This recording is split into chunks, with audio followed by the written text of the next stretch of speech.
ಸಂದರ್ಭದಲ್ಲಿ ಬಿಬಿಎಂಪಿ ಅಧಿಕಾರಿಗಳಿಗೆ shock. BBMP ವ್ಯಾಪ್ತಿಯಲ್ಲಿ ಬಾಕಿ ತೆರಿಗೆ ಪಾವತಿಯ ಹಿನ್ನೆಲೆ ರಜೆಯ ದಿನದಲ್ಲೂ ಕೆಲಸ ಮಾಡುವುದಕ್ಕೆ ಸೂಚನೆ ನೀಡಲಾಗಿದೆ. ಮಾರ್ಚ್ 30, 31 ಕಾರ್ಯ ನಿರ್ವಹಿಸಲಿರುವ ಅಧಿಕಾರಿಗಳು ಕಂದಾಯ ಅಧಿಕಾರಿಗಳಿಗೆ ಕರ್ತವ್ಯಕ್ಕೆ ಹಾಜರಾಗೋಕೆ ಸೂಚನೆಯನ್ನ ನೀಡಲಾಗಿದೆ. ಪಾಲಿಕೆ ವ್ಯಾಪ್ತಿಯಲ್ಲಿ ತೆರಿಗೆ ಪಾವತಿಗೆ ಇವತ್ತು ಕಡೆಯ ಅವಕಾಶ. ನಾಳೆಯಿಂದ ಬಾಕಿದಾರರಿಗೆ ದಂಡ ಸಹಿತ ವಸೂಲಾತಿ ಇರುತ್ತೆ. ಹೀಗಾಗಿ ಸರ್ಕಾರಿ ರಜೆಯನ್ನ ಕಡಿತ ಮಾಡಲಾಗಿದೆ. ನೋಡಿ, ನಿನ್ನೆ ಮತ್ತು ಇವತ್ತು ರಜೆ ಇತ್ತು. ಯುಗಾದಿ ಹಬ್ಬ ಮತ್ತು ರಂಜಾನ್, ಈ ಕಾರಣಕ್ಕಾಗಿ ಗೌರ್ಮೆಂಟ್ ಹಾಲಿಡೇ ಇತ್ತು, ಮತ್ತೆ ಸಂಡೇ ಬೇರೆ ಇತ್ತು. ಹೀಗಿದ್ರೂ ಕೂಡ ಅಧಿಕಾರಿಗಳು ಕೆಲಸಕ್ಕೆ ಬರಲೇಬೇಕಾದಂತ ಅನಿವಾರ್ಯತೆ ಇತ್ತು. ಕೆಲಸಕ್ಕೆ ಬರಲೇಬೇಕು ಅನ್ನುವಂಥ ಸೂಚನೆಯನ್ನು ಕೂಡ ನೀಡಲಾಗಿತ್ತು. ಹಾಗಾಗಿ ಹಬ್ಬದ ಸಂದರ್ಭದಲ್ಲಿಯೇ ಬಿಬಿಎಂಪಿ ಅಧಿಕಾರಿಗಳಿಗೆ ಇದೊಂದು ರೀತಿಯಾದಂಥ ಶಾಕೇನೆ.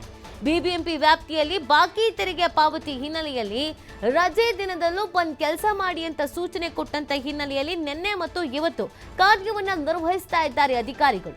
ಕಂದಾಯ ಅಧಿಕಾರಿಗಳಿಗೆ ಕರ್ತವ್ಯಕ್ಕೆ ಹಾಜರಾಗುವುದಕ್ಕೆ ಅಂತ ಖಡಕ್ಕಾದಂತ ಸೂಚನೆಯನ್ನ ನೀಡಲಾಗಿತ್ತು. ಯಾರಿಗೂ ರಜೆ ಇಲ್ಲ, ಎಲ್ಲ ಬಂದು ಕೆಲಸ ಮಾಡಬೇಕು ಅಂತ ಹೇಳಲಾಗಿತ್ತು. ಕಾರಣ ಏನು ಅಂತ ಅಂದ್ರೆ, ಈ ಪಾಲಿಕೆ ವ್ಯಾಪ್ತಿಯಲ್ಲಿ ತೆರಿಗೆ ಪಾವತಿಗೆ ಇವತ್ತು ಕಡೆಯೇ ಅವಕಾಶ. ಒನ್ ಟೈಮ್ ಸೆಟ್ಲ್ಮೆಂಟ್ ಮಾಡಬೇಕು ಅನ್ನುವಂಥ ಸೂಚನೆ, ಒಂದಷ್ಟು ಚರ್ಚೆಗಳು ಕೂಡ ಆಗಿತ್ತು. ಯಾರ್ಯಾರು ಬಾಕಿ ಉಳಿಸ್ಕೊಂಡಿದ್ದಾರೋ ಅವ್ರು ಎಲ್ರೂ ನಾಳೆ ಒಳಗಡೆನೆ, ಅಂದರೆ ಇವತ್ತಿನ ಒಳಗಡೆನೆ ಕಂಪ್ಲೀಟ್ ಆಗಿ ಕ್ಲಿಯರ್ ಮಾಡಬೇಕು. ಇಲ್ಲ ನಾಳೆಯಿಂದ ಬಾಕಿದಾರರಿಗೆ ದಂಡ ಸಹಿತ ವಸೂಲಾತಿ ಮಾಡ್ತೀವಿ ಅನ್ನುವಂಥ ಎಚ್ಚರಿಕೆಯನ್ನು ನೀಡಲಾಗಿತ್ತು. ಹೀಗಾಗಿ ಸರ್ಕಾರಿ ರಜೆಯನ್ನ ಕಡಿತ ಮಾಡಲಾಗಿದೆ.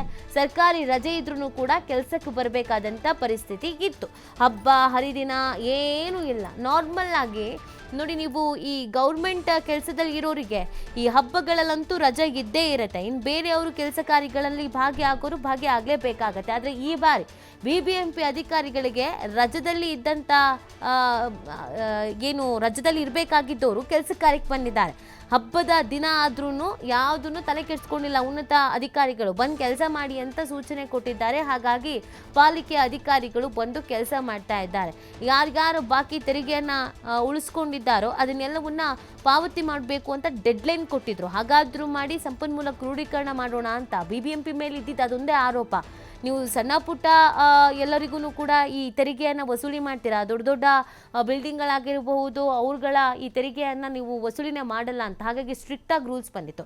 ಈ ಬಗ್ಗೆ ಮತ್ತಷ್ಟು ಮಾಹಿತಿಯನ್ನು ನೀಡ್ತಾರೆ ನಮ್ಮ ಪ್ರತಿನಿಧಿ ಗಣೇಶ್. ರಜೆ ದಿನದಲ್ಲೂ ಕೆಲಸ ಮಾಡಬೇಕಾದಂಥ ಅನಿವಾರ್ಯತೆ, ಖಡಕ್ಕಾದಂಥ ಸೂಚನೆ ಹಿನ್ನೆಲೆಯಲ್ಲಿ ಅಧಿಕಾರಿಗಳು ಯಾವ ರೀತಿ ಕೆಲಸ ಕಾರ್ಯದಲ್ಲಿ ಭಾಗಿಯಾಗಿದ್ದಾರೆ ಅಂತ, ಎಷ್ಟು ಒತ್ತಡ ಇದೆ ಅಧಿಕಾರಿಗಳ ಮೇಲೂ ಅಂತ.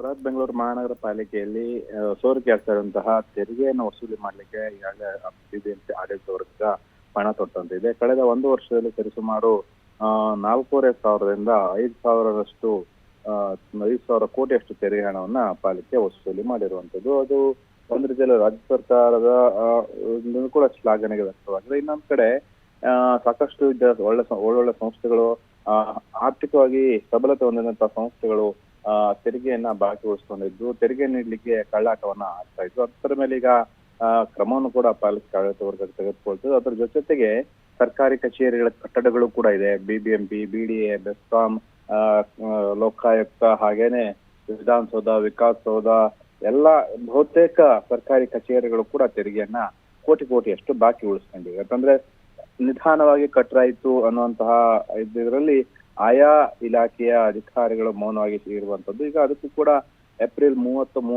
ಮಾರ್ಚ್ 30, 31ರವರೆಗೆ ಡೆಡ್ಲೈನ್ ಅನ್ನು ಕೂಡ ನೀಡಲಾಗಿತ್ತು.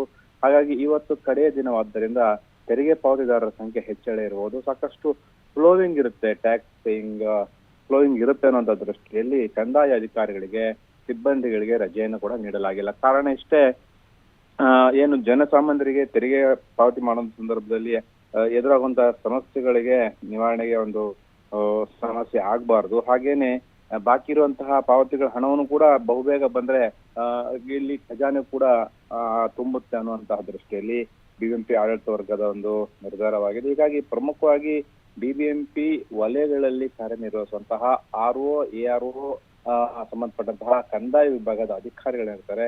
ಅವರಿಗೆ ಮಾತ್ರ ಈ 2 ದಿನಗಳಲ್ಲಿ ಅಥವಾ 3-4 ದಿನಗಳ ರಜೆಯನ್ನ ಕ್ಯಾನ್ಸಲ್ ಮಾಡಿರುವಂತದ್ದು. ಕಾರಣವಿಷ್ಟೇ, ನಾನು ಮೊದಲೇ ಹೇಳಿದಾಗೇನೆ ತೆರಿಗೆ ಟ್ಯಾಕ್ಸ್ ಅನ್ನ ಕಟ್ಟುವಂತವರಿಗೆ ಯಾವ್ದು ಸಮಸ್ಯೆಗಳು, ಟೆಕ್ನಿಕಲ್ ಸಮಸ್ಯೆಗಳಾಗಬಾರ್ದು, ಅಥವಾ ಬೇರೆ ಬೇರೆ ಅವ್ರ ಸರ್ವರ್ ಇಶ್ಯೂಗಳಾಗಬಾರ್ದು, ಅಥವಾ ಆನ್ಲೈನ್ ಪೇಮೆಂಟ್ ಮಾಡೋ ಸರ್ವರ್ ಇಶ್ಯೂ ಆಗಬಾರ್ದು. ಹಾಗೇನೆ ಆಫ್ಲೈನ್ ಬಂದು ಪೇಮೆಂಟ್ ಮಾಡೋರಿಗೆ ಸಿಬ್ಬಂದಿಗಳ ಕೊರತೆ ಆಗಬಾರ್ದು ಅನ್ನೋ ದೃಷ್ಟಿಯಲ್ಲಿ ಅವರೆಲ್ಲರೂ ಕೂಡ ಸೇವೆಯಲ್ಲಿ ಭಾಗಿಯಾಗಬೇಕು ಅಂತ ಹೇಳುವಂಥದ್ದು. ಬಹುತೇಕ ಯಾರೋಗಳು ಕೂಡ ಈಗ ಫೀಲ್ಡ್ ನಲ್ಲಿ ಇದ್ದಾರೆ, ಕಚೇರಿಗಳಲ್ಲಿ ಕೆಲಸವನ್ನು ಕೂಡ ಮಾಡ್ತಾ ಇದ್ದಾರೆ.